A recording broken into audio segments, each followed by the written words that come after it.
Gents, it's no surprise that dating is practically dead, and it's not returning to how most men would like it to be anytime soon.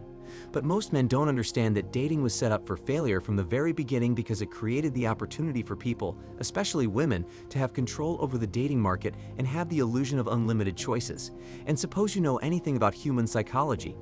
In that case, it's predictable that if you give someone power and multiple choices, they will tend to abuse power and be unable to make a decision when presented with numerous options. So most people won't even see this surface-level problem with dating and realize that the concept was doomed from the start. I already covered a video that contained the history of dating called The Dark Truth of Dating Modern Women in 2022. In that video, we went over where dating originated, how it's linked to prostitution, and how it replaced courting, which is the correct form of getting to know someone and vetting the person if you intend on having a long-term relationship or marriage. Because we're born in modern times, and we were conditioned to think that dating is normal, and that is what everybody does to get a partner. We never questioned it. We all stepped in line, believing we were taking the correct steps to select the best mate we could. But the truth is, dating is the worst way of trying to choose a long-term partner, and as a result, there is nothing but failure for most men and women today. You see, dating is set up to give women power of choice because men don't choose who they want to be with. Men take what they can get based on the type of woman they can attract and afford to provide and maintain a particular lifestyle. On the other hand, because they control sex, women choose the guys that can enter their body, thus giving the man the ability to put her in a relationship.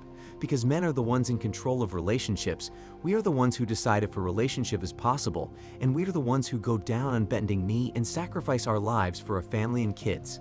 While women get to choose whether a man will be a rapist or not, whether she gives him consent or in modern times remove consent after the fact, which is criminal, but I digress. So giving the woman the choice of leading the dating marketplace has led us to where we are today. Because in the past, there was no dating, only courting, and there are distinct differences between the two. Dating is a relatively new concept compared to courting. According to an article in the New York Post about the fascinating history of how courtship became dating, it states, "When these single women, stripped from their dependency on fathers and husbands, began to be courted in public, police, politicians, and civic leaders were alarmed. In the eyes of the authorities," Weigel writes, "women who let men buy them food and drinks or gifts and entrance tickets looked like 304s, and making a date seemed the same as turning a trick."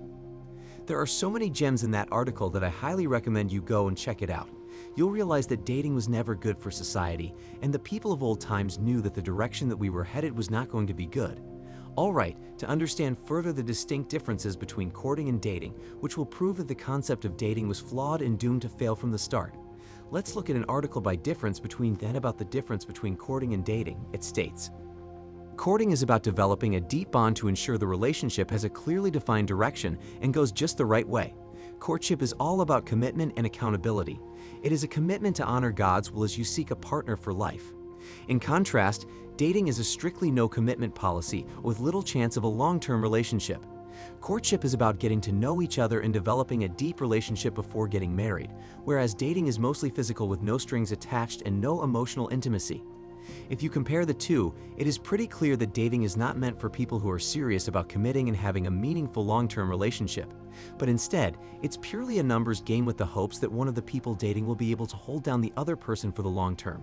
So dating is a hope strategy. If you know anything about hope, it's not a strategy. When people date, it is strictly for the short term with no clear direction of where the relationship is going while people get to fornicate with each other in the process. That's basically what dating is. Now we see people using dating to get free meals, money, bedroom fun, a break from the rooster rotation, attention, and the list goes on and on. So this is all to show you that dating is not the best way to get to meet someone serious about having a long-lasting marriage and building a family. On the other hand, dating is purely for both parties, short-term pleasures, and instant gratification. Now that I've set up the foundation on why dating was a concept made to fail from the beginning, let's look at the main reasons why dating is dying and it will continue to fail. The first reason why dating is failing is that the dating marketplace is not equal. I'm sure most of you watching this on YouTube have heard about the 80-20 rule, which states that 80% of women want the top 20% of men, and I've recently started to hear about the 90-10 rule, which states that 90% of women want the top 10% of men. Now you might be wondering what all this means, and I'm going to simplify it for you so you understand why this is so important.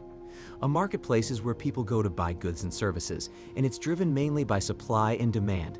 In the case of dating, the same concept holds true because there is a finite number of people in the world who are trying to get a partner or partners for themselves. But in a perfect world, assuming 50% of the world's population is male and the other is female, then monogamy makes perfect sense. Monogamy means one partner for life, so using monogamy implies that, in theory, everybody would be able to get a partner for themselves, and it would be equal. However, this is not the case in the real world because human beings aren't monogamous, but instead, we are polyamorous, and we share multiple partners at the same time, so that alone would mean that some people will be left out of dating, and that's what we see today. Thanks to hypergamy, women are always aiming for the best possible mate they can find, and this is not a negative because if it wasn't for hypergamy, the human species would have been extinct by now.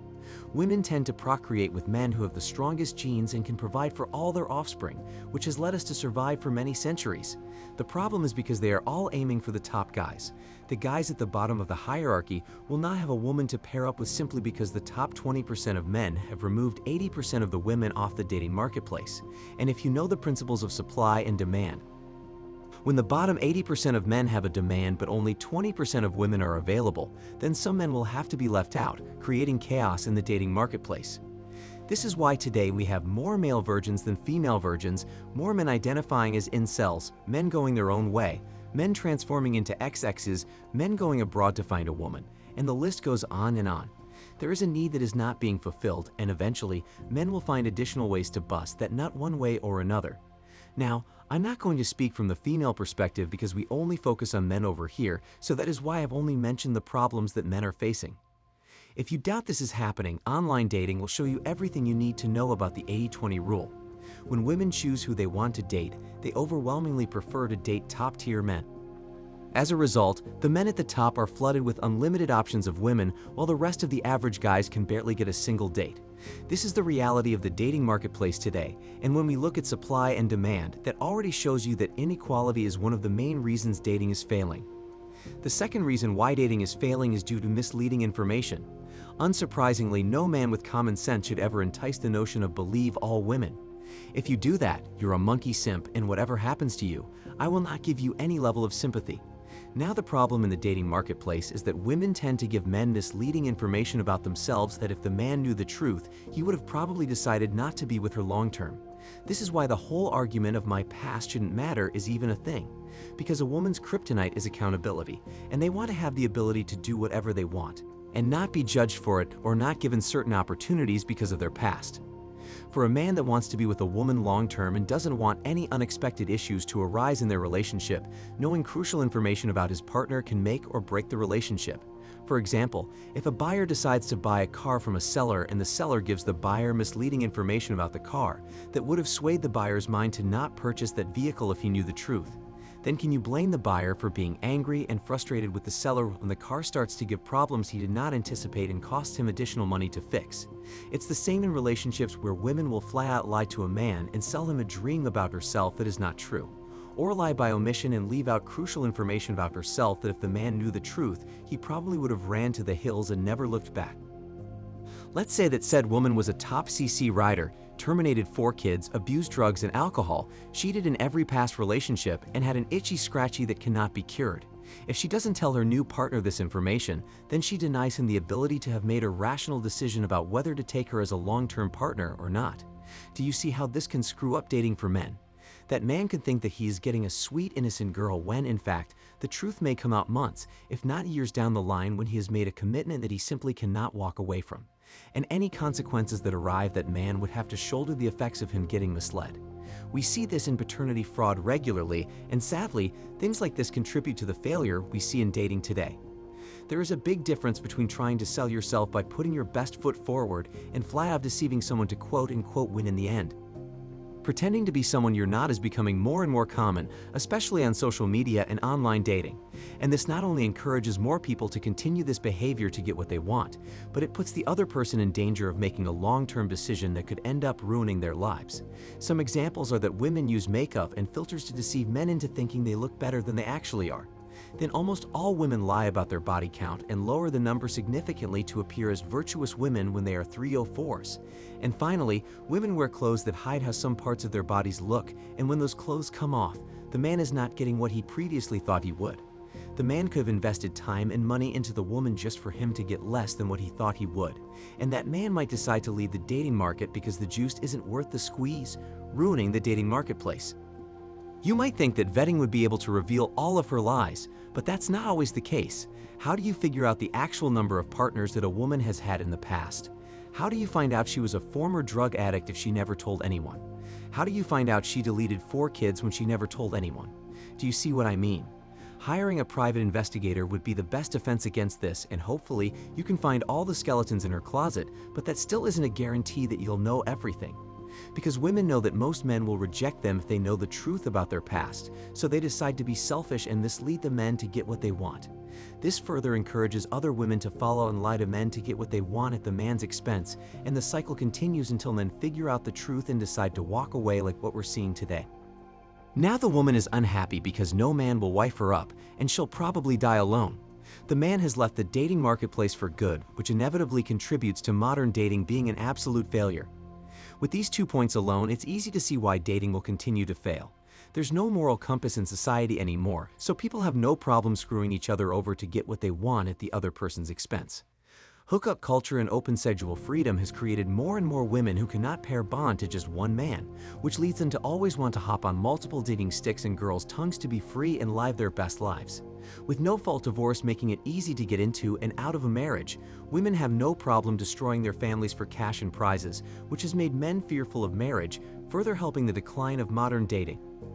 These are just some of the issues that will lead to the death of dating as we know it today. Tap that thumbs up button if you agree with this message and subscribe to the channel for more hard-hitting facts. I will personally reply to anyone who subscribes and comment that they did. And comment on what you think caused the failure of modern relationships. I'm curious to know. And remember, gents, the game is rigged, so it's better to just walk away.